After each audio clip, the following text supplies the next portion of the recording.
Assalamualaikum warahmatullahi wabarakatuh. Hai anak-anak ibu sekalian, apa kabarnya kalian pada pagi hari ini? Ibu senantiasa selalu mendoakan kalian agar kalian semuanya senantiasa selalu diberikan kesehatan, dan semoga kita semua dalam lindungan Allah yang Maha Esa. Marilah anak-anak ibu sekalian, sebelum pembelajaran dimulai, marilah sama-sama kita membacakan doa terlebih dahulu. Berdoa dimulai, selesai. Alhamdulillah, masih kita tetap di materinya kita, dalam materi pembelajaran yang kita, yaitu materi IPS, yang masih di kelas 8 di semester ganjil ini.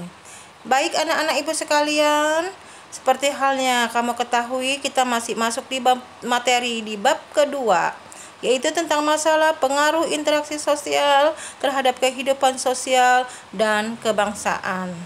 Kita lihat pada peta konsepnya kita pada pagi hari ini, seperti halnya peta konsep yang kemarin.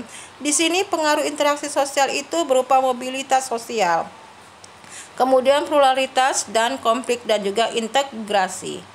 Mobilitas sosial ini dibagi atas pengertian mobilitas sosial, bentuk-bentuk mobilitas sosial, dan faktor-faktor pendorong dan penghambat mobilitas sosial, dan juga saluran-saluran mobilitas sosial dan dampak mobilitas sosial. Kemudian pluralitas.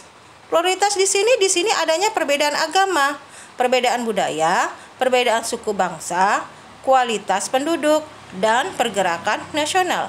Juga adanya perbedaan pekerjaan, potensi pluralitas, dan juga masyarakat Indonesia. Konflik dan integrasi. Konflik di sini ada konflik yang secara dalam kehidupan sosial, dan juga ada integrasi sosial. Baiklah anak-anak, coba sekarang kita buka bukunya masing-masing di babnya kita, yaitu di bab kedua. Dalam materi pembelajaran kita pada pagi hari ini, Ibu mengharapkan bahwa anak-anak nanti dapat menyebutkan dan menjelaskan saluran-saluran dari mobilitas sosial. Ya, di sini materinya tadi sudah Ibu katakan, materinya kita tentang saluran-saluran mobilitas sosial. Saluran-saluran mobilitas sosial di sini pengertiannya adalah seorang atau sekelompok orang yang berhasil mewujudkan atau proses mobilitas sosial yang ada di lingkungan untuk bekerja. Saluran mobilitas sosial di sini kita lihat, ya. Saluran mobilitas sosial itu bisa 6, bisa 7. Kita lihat di sini.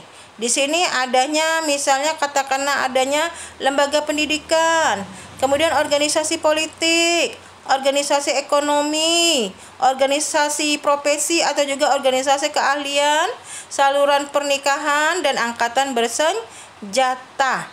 Tapi di sini saluran pernikahan ini juga bisa dimasukkan dalam lembaga keagamaan. Baiklah anak-anak ibu sekalian, kita masuk kepada pendidikan. Nah, di sini ada dalam contohnya ini, yaitu sebuah ruangan kelas di mana anak-anak itu belajar.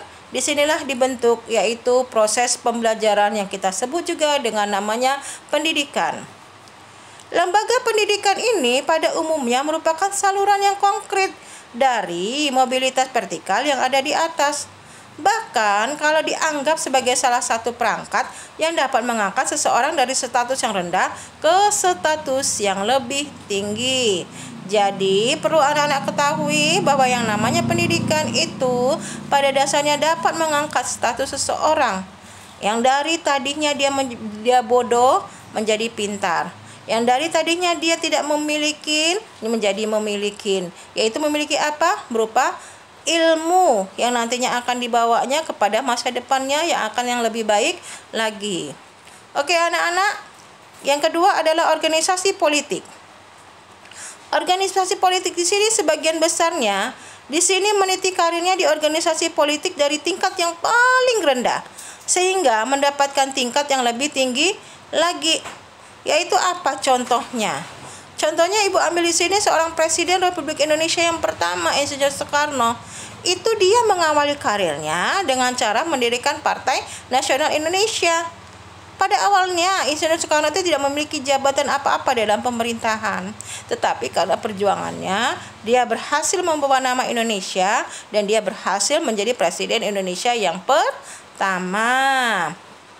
Nah, dari satu saluran mobilitas yang di sini kita jumpai yaitu adanya organisasi politik. Oke. Organisasi ekonomi. Organisasi ini bergerak dalam bidang perusahaan ataupun jasa pada umumnya. Jadi kalau kita berbicara masalah ekonomi di sini, yaitu apa yang kita lakukan dalam setiap harinya itu kita tidak lepas dari namanya perekonomian. Bentuk-bentuk organisasi ekonomi yang kita temui di Indonesia adalah koperasi. Koperasi yang di sini adalah koperasi yang merupakan pencerminan yaitu daripada perekonomian di Indonesia. Kemudian yang keempat, organisasi profesi atau organisasi keahlian. Contohnya organisasi profesi di sini yaitu dapat dijadikan sebagai saluran mobilitas vertikal karena adanya Persatuan Guru Republik Indonesia atau PGRI, Ikatan Dokter Indonesia atau IDI, dan Himpunan Pengusaha Indonesia. Di sini Himpunan Pengusaha Muda Indonesia atau IPMI dan juga organisasi profesi lain-lainnya. Baiklah anak-anak, Ibu lanjutkan yang kelima, lembaga keagamaan. Para tokoh agama di sini mempunyai kedudukan yang terhormat di dalam masyarakat, di mana mereka sering memberikan nasihat keagamaan sehingga keberadaannya lebih dihargai oleh masyarakat. Nah, tadi sudah Ibu katakan bahwa lembaga agama ini juga bisa memberikan kepada sebuah atau dikatakan bahwa dia bisa menjadi lembaga di mana dia bisa menikahkan seseorang atau menjadi lembaga pernikahan. Misalnya di KUH. Oke anak-anak. Yang keenam, angkatan bersenjata. Angkatan bersenjata di sini memiliki garis komando yang tegas, di mana kita ketahui para prajuritnya harus patuh sepenuhnya pada perintah atasan. Kalau atasan mengatakan A, maka harus dilakukan oleh anak buahnya untuk melakoni, yaitu yang mengapresiasikan, mewujudkan bentuk dari A tersebut. Oke anak-anak. Nah, di sini adalah angkatan bersenjata kita. Angkatan bersenjata itu disingkat juga dengan ABRI, Angkatan Bersenjata Republik Indonesia. Baiklah anak-anak Ibu sekalian, sebelum Ibu tutup, Ibu berharap kepada anak-anak sekalian agar anak-anak sekalian senantiasa selalu diberikan kesehatan. Tak henti-hentinya Ibu selalu berdoa buat kalian. Karena pada saat kondisi seperti ini kita tidak luput yang dari namanya sebuah harapan. Marilah anak-anak kita tutup materinya kita. Wabillahi taufiq wal hidayah. Wassalamualaikum warahmatullahi wabarakatuh.